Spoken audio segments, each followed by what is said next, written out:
నేను వీళ్ళు అరెస్ట్ చేసిన ఎవరిని కూడా తొందరపడొద్దు. మనం బాధ్యత కలిగే పొజిషన్ ఉన్నాం ఈ నియోజకవర్గంలో. మీరు ఎవరు రాకుండా నేను ఒక్కనే వస్తా అని చెప్పిన. నేను దయచేసి సిఏ గారిని కూడా నేను రిక్వెస్ట్ చేసిన, సిఏ గారు నేను ఒక్కనే పోతా, మీరు ఎవరు అవసరం దయచేసి నేను అలౌ చేయండి అని నేను సిఏ గారిని, ఏసీపీ గారిని, సిపి గారిని, ఏసీపీ గారిని, సిఏ గారిని, ఎస్ఐ గారిని అందరినీ రిక్వెస్ట్ చేస్తే లేదు శాంతి భద్రతల కింద మీరు బయటికి పంపలేము అని వాళ్ళు అంటే నేను వాళ్ళ మాట గౌరవిస్తూ ఉన్నాను, చట్టాన్ని గౌరవిస్తూ ఉన్నా. ఇలా ఇదే గుడిగా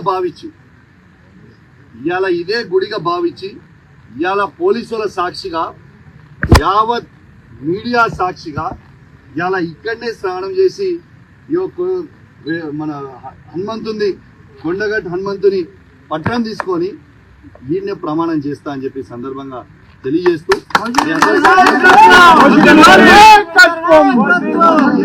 స్నానం చేసిన తర్వాత డీటెయిల్ గా మాట్లాడు.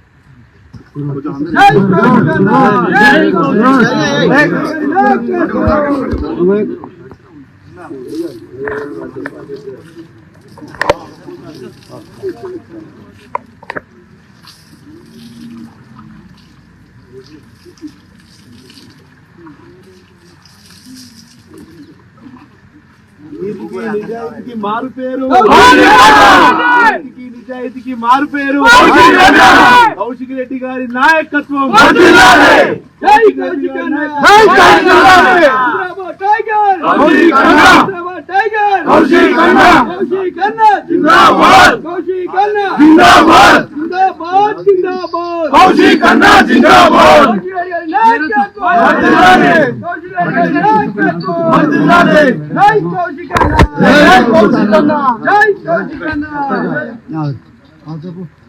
యావత్ మీడియా సాక్షిగా ఇలా తడి బట్టలతోని వెంకటేశ్వర స్వామి, తిరుపతి వెంకటేశ్వర స్వామి కండువ కప్పుకొని హనుమంతుని, కొండగట్టు హనుమంతుని విగ్రహం పటం చేతిలో పట్టుకొని ఇలా ప్రమాణం చేస్తా ఉన్నాను. పాడి కౌశిక్ రెడ్డి అనే నేను నా హుజరాబాద్ నియోజకవర్గంలో ఏ ఒక్క అవినీతి చెయ్యలేదని ఆ వెంకటేశ్వర స్వామి సాక్షిగా,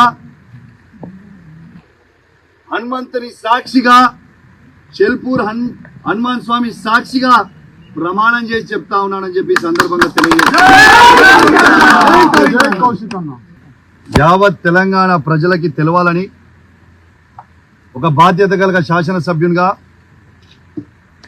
ఆడికి చెల్పూర్ హనుమాన్ టెంపుల్ కి లా అండ్ ఆర్డర్ ప్రాబ్లం అవుతుంది, దయచేసి మీరు పోవద్దు అని పోలీసు వాళ్ళు చెప్తే చట్టాన్ని గౌరవించి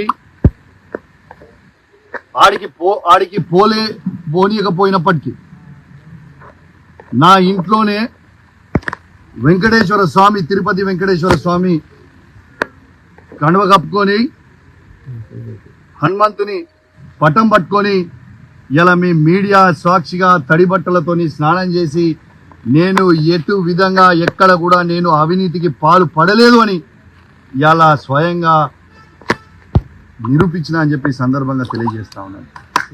రెండోది, నేను నమ్మినంత దేవుణ్ణి బహుశా ఈ నియోజకవర్గంలోనే ఎవరు కూడా నంబర్ కావచ్చు, అంతగానో పూజలు భక్తి దేవుని మీద నాకు ఉంటుంది.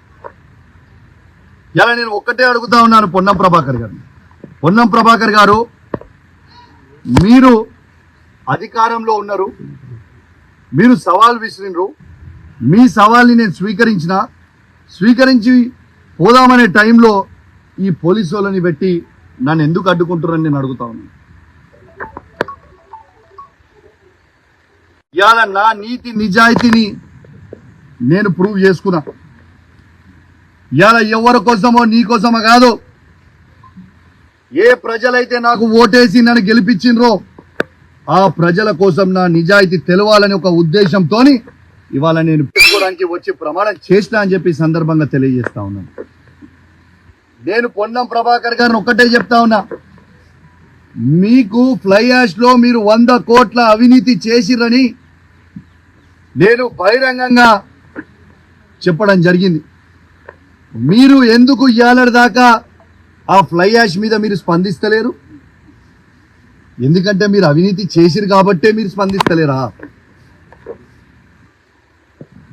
నేను మరొక అవకాశం నీకు ఇస్తా ఉన్నాను. నిన్న చెప్పినా ఇవాళ కూడా చెప్తున్నా, మీ అందరూ రేపు నువ్వు పబ్లిక్ అవసరం లేదు, కార్యకర్తలు అవసరం లేదు, నీ కార్యకర్తలు అవసరం లేదు, పబ్లిక్ నువ్వు ఒక్కనివిరా, నేను ఒక్కనే వస్తా. నువ్వేం పెద్ద సీనియర్ ఏం కాదు. నువ్వు ఫస్ట్ టైం ఎమ్మెల్యే, నేను ఫస్ట్ టైం ఎమ్మెల్యే.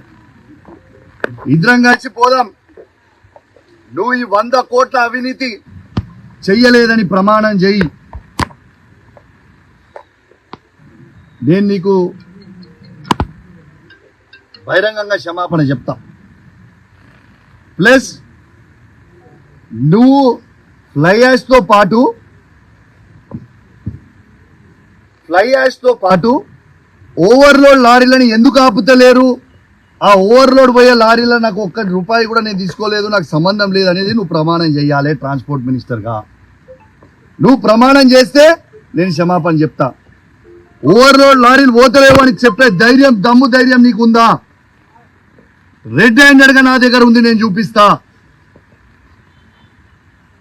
కాబట్టి నేను దయచేసి రేపు కూడా పొన్నం ప్రభాకర్ గారు నాలాగా నేను ఎట్లయితే నా నిజాయితీ నిరూపించుకున్నా ఇవాళ, రేపు పొన్నం ప్రభాకర్ గారు వెంకటేశ్వర స్వామి సాక్షిగా రేపు వచ్చి ప్రమాణం చేస్తారని నేను అనుకుంటా ఉన్నాను.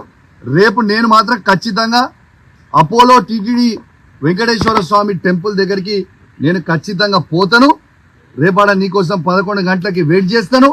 మీరు ఖచ్చితంగా వస్తారని ఆశిస్తా ఉన్నాను.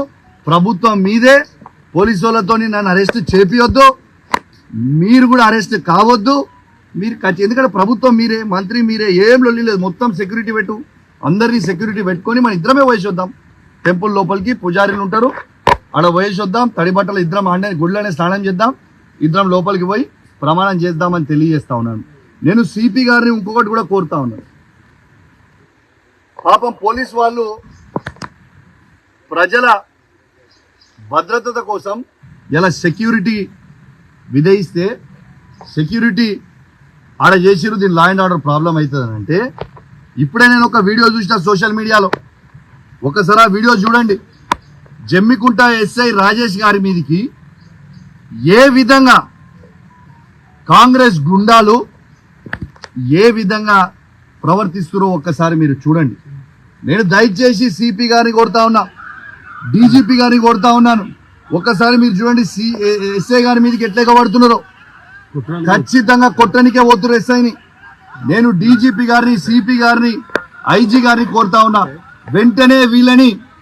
వెంటనే వీళ్ళందరి మీద చర్యలు తీసుకొని రిమాండ్ చేయాలి, చట్టాన్ని గౌరవించాలి.